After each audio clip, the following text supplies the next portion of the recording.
સમગ્ર ભારત ક્યારે નહીં ભૂલી શકે। જોરદાર તાળીઓથી વધાવીએ। સાણંદથી 4000 થી વધારે માણસો સાથે હજી આવી રહ્યા છે। જોરદાર તાળીઓથી વધાવીએ। મોડાસરથી નમસ્કાર, હું રાજુ બારૈયા આપનું સ્વાગત કરું છું।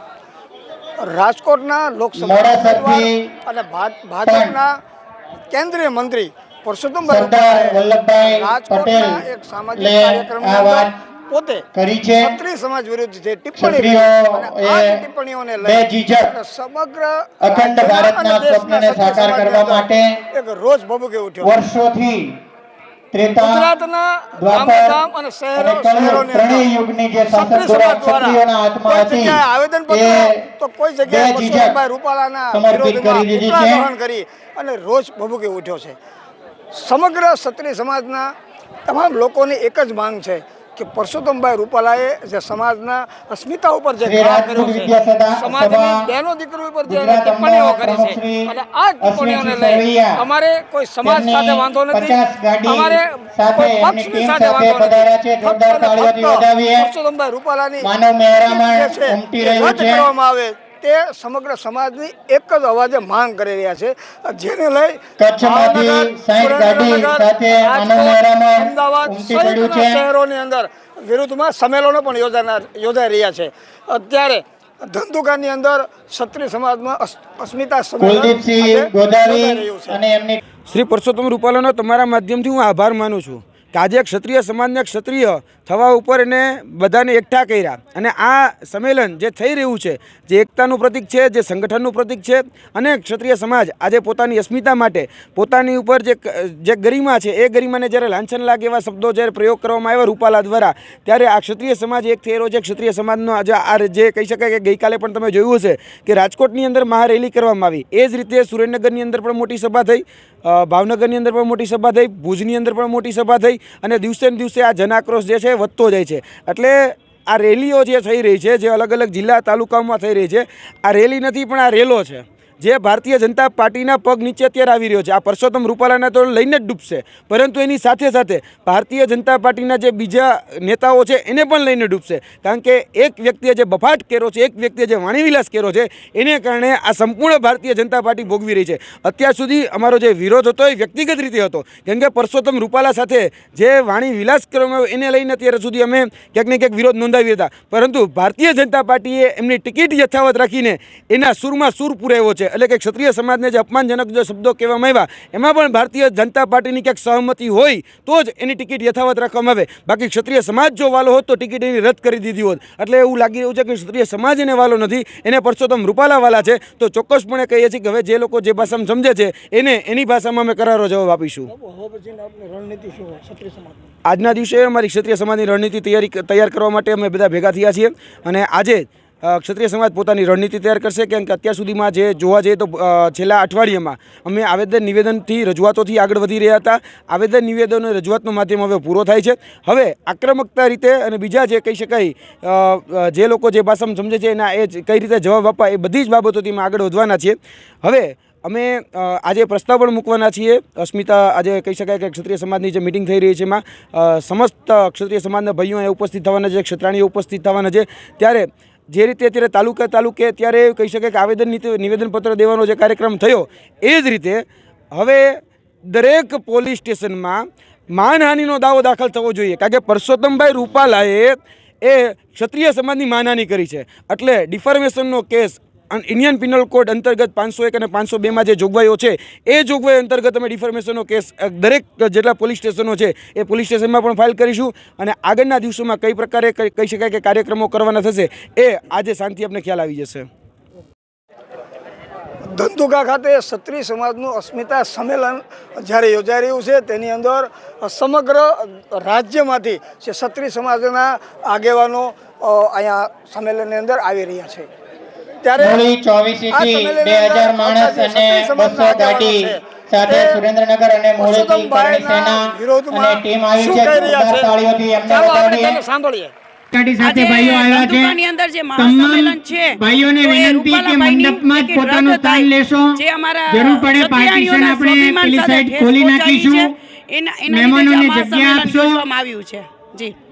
આપ સૌને નમ્ર વિનંતી છે કે મંડપમાં આગામી દિવસોમાં મારી રણનીતિ આપણે આપણું સ્થાન લઈશું. જો હજી પણ અમને ન્યાય નહીં મળે એવા કાલે પણ પ્રકારે ગાડી રાજકોટમાં રેલી પાર્કિંગ ન જોઈ કરે, મહારેલી જોઈ તો જેથી રેલો તો કરીને હવે આવશે આપણને અને અમે હજી એ કેમેરા ગાડી ફેરવવાની અવરોધરૂપ પણ થાય. તૈયારી રાખશું જી સરવૈયા કૃષ્ણદેવસિંહ ભાવનગર શહેર કળણી સેના પ્રમુખ આજરોજ ધંધુકા મુકામે જે પરસોત્તમ રૂપાલાના વિરોધમાં ક્ષત્રિય સમાજનું સંમેલન મળ્યું છે તે બાબતે આગામી સમયમાં કળણી સેનાનું સ્ટેન્ડ શું રહેશે એ આપને કહું કે કળણી સેના સમગ્ર ભારતમાં એક ઝંઝાવતી કે જે આગ તમે એમ સમજો ને કે ભાઈ કળણી સેનાનું આંદોલન એવું હશે કે જે સામાન્ય ક્ષત્રિય સંમેલન હશે એના કરતાં 4 ગણું હશે.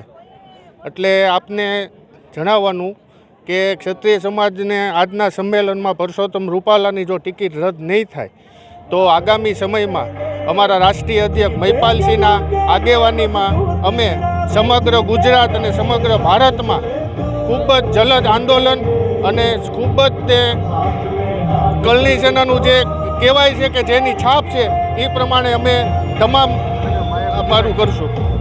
ખાસ આમ તો અમારી જે 90 જે સંસ્થાઓ છે એના જે કાર્યકરો અને એને આગેવાનો દ્વારા જે પણ આગળની રણનીતિ જે ચાલુ લેવામાં આવશે એ જ પ્રમાણે ક્ષત્રિય સમાજ અને અન્ય જે 18 વર્ણના બહેનો છે અને ભાઈઓ અમારી સાથે છે એ આવતા દિવસોમાં પણ જે ભારતીય જનતા પાર્ટીની સરકાર કે અત્યારે અમારી એક જ માંગ છે કે માત્ર ને માત્ર રાજકોટ લોકસભાના ઉમેદવાર જે રૂપાલા છે એને ટિકિટ રદ કરો.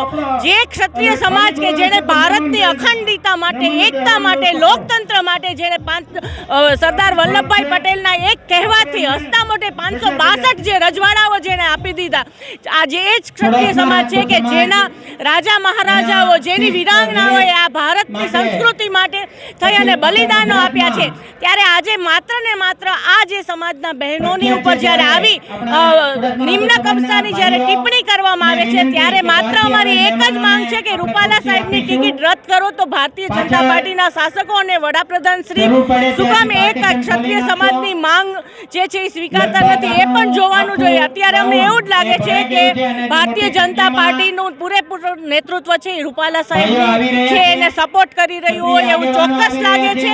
ત્યારે આજે તમે જોવો છો કે જે ક્ષત્રિય સમાજ જે 1800 લોકોને જે પોતાના રાજ આપી દીધા છે અને 18 વર્ણ માટે થઈને પોતાના બલિદાન આપ્યા છે, અત્યારે હું દરેકે 18 વર્ણના લોકો છે એ અમારી સાથે છે. ત્યારે અમારી એક જ માંગ છે કે રાજકોટ લોકસભામાંથી રૂપાલા સાહેબની ટિકિટ છે એ રદ કરો. અત્યારે સંમેલન ચાલુ થયું છે, આપ નજર સમક્ષ જોઈ શકો છો કે 50,000થી માણસો વધારે છે. આ તો ખાલી એક તાલુકાનું સંમેલન હતું. જિલ્લાના, ગુજરાતના તમામ જિલ્લાઓ, તમામ તાલુકાઓ અને તમામ ગામોમાં સંમેલનો કરી અને પછી એક મહાસંમેલનનું આયોજન કરવામાં આવશે રાજકોટ મુકામે. પ્રદીપસિંહ ઝાલા, ભાવનગર કરણી સેના કાળીયાબીડ પ્રમુખ. એટલે હું પરસોત્તમભાઈને કહેવા માંગુ છું કે આ જે જનમેદની થઈ છે એ સ્વયંભૂ છે અને અમારે કોઈ પક્ષની સાથે નિસ્બત નથી. અમારે અમારી અસ્મિતા અને અમારો ઇતિહાસ બચાવવાનો સંઘર્ષ છે આ. અને કદાચ નાનું બાળક બોલી જાય તો એને તમે માફ કરી દો, પણ 75 વર્ષ કે 70 વર્ષનો વયોવૃદ્ધ રાજનેતા જો આ શબ્દ બોલે અને એ રીતે માફી માંગે કે મારા પક્ષને તકલીફ પડે છે એટલે હું માફી માગું છું, બરાબર. બાકી મારે કાંઈ તમારી માફી માગવાની જરૂર નથી. આ લડત અમારે રાજકીય વગ વધારવાની કે કોઈ અમારી લડત નથી. આ અમારો દેશની જે ક્ષત્રિયની પરંપરાથી અસ્મિતા બચાવવા માટેની લડત છે કે જે અમારો ઇતિહાસ જે લડીને મર્યા છે અમારા બાપ દાદા, અમારા પૂર્વજો, એની માટેની લડત છે. અને અમારા ઇતિહાસને ભૂસવાની એ કોઈ પક્ષ કોશિશ ન કરે ને કે આનું જલદ પરિણામ અને ભોગવવાની તૈયારી રાખજો. પરસોત્તમભાઈ રૂપાલાએ ક્ષત્રિય સમાજ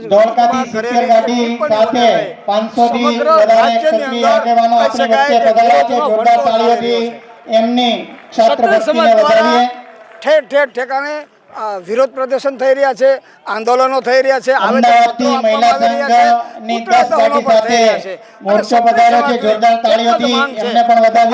ફક્ત પરસોત્તમભાઈ રૂપાલાની ટિકિટ જે છે એ રદ કરવામાં આવે. દરેક સમાજ તેઓની સાથે છે, તેઓ પણ ક્ષત્રિય સમાજના આગેવાનોનો દાવો છે. જ્યાં સુધી પરસોત્તમભાઈ રૂપાલાની ટિકિટ જે છે રદ કરવામાં નહીં આવે ત્યાં સુધી આજે ક્ષત્રિય સમાજના જે આંદોલનો છે, જે કાર્યક્રમો છે યથાવત રહેવાના છે. ત્યારે ચોક્કસથી જે સમગ્ર ગુજરાતની અંદર જે ક્ષત્રિય સમાજમાં એક જે રોષ ફેલાયો છે અને આજે તમામ જે ક્ષત્રિય સમાજ છે, કરણી સેના હોય, કાઠી ક્ષત્રિય સમાજ હોય, ગિરાસદાર ક્ષત્રિય સમાજ હોય, તમામ એકની સાથે આવ્યો છે અને એક જ અવાજે એક જ વાત કરી રહ્યા છે કે ફક્ત ને ફક્ત પરસોત્તમભાઈ રૂપાલાને રદ કરવામાં આવે. ધંધુકા ક્ષત્રિય સમાજના સંમેલનની અંદર પણ એક જ અવાજે માંગ ઉઠી છે કે પરસોત્તમભાઈ રૂપાલાની ટિકિટ રદ કરવામાં આવે. ત્યારે જોવાનું એ રહે છે કે આવતા દિવસોની અંદર શું ભારતીય જનતા પાર્ટી દ્વારા ક્ષત્રિય સમાજ દ્વારા જે ચલાવી રહ્યા આંદોલનોને લઈ અને પરસોત્તમભાઈ રૂપાલાનું ટિકિટ રદ કરવામાં આવશે કે નહીં તે તો સમય દેખાડશે. વિનંતી. નમસ્કાર.